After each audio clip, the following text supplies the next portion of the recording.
भाजपचे प्रदेशाध्यक्ष नाना पटोले आपल्यासोबत आहेत। नानाजी, उद्धव ठाकरे आणि देवेंद्र फडणवीसांची भेट झालेली आहे, कसं बघता या भेटीकडे? विधानमंडळामध्ये राज्याच्या मुख्यमंत्र्याला किंवा विधानसभा अध्यक्षाला भेटणं काही गैर आहे असं मला वाटत नाही। आम्ही भेटतो, त्यामुळे याला राजकीय अर्थ लावणं चुकीचं ठरेल।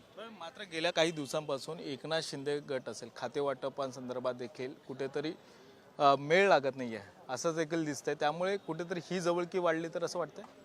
राज्याच्या सरकारमध्येच एक मोठा असंतोष आहे, त्याचा उद्रेक काय होईल त्याचा मला आज बाकीत करता येणार नाही, पण उद्रेक मोठा आहे।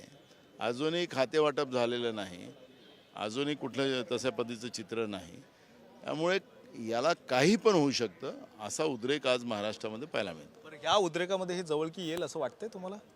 बघा, महाराष्ट्रामध्ये 2.5 वर्षात काय काय झालं ते आपण सगळ्यांनी पाहिलं, पण मला नाही वाटत की असं काही होणार, पण आखरी राजकारण आहे। मात्र राजकारण आहे, संजय राऊत देखील एकीकडे असं म्हणत होते की आम्ही एकला चलो रे महानगरपालिकेसाठी, कसं बघताय मग याकडे?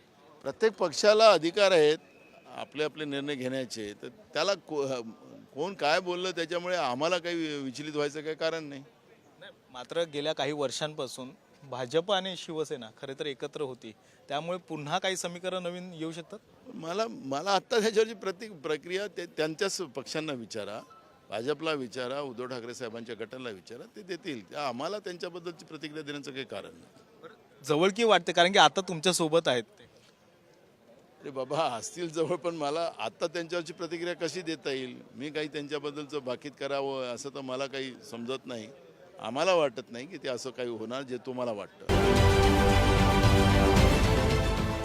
देश विदेशातील प्रत्येक घडामोडींचे लाईव्ह अपडेट मिळवण्यासाठी आता साम टीव्हीच्या सर्व सोशल मीडिया प्लॅटफॉर्मला लाईक, फॉलो आणि सबस्क्राईब करा। तसंच सर्व नोटिफिकेशनसाठी बेल आयकॉन प्रेस करायला विसरू नका।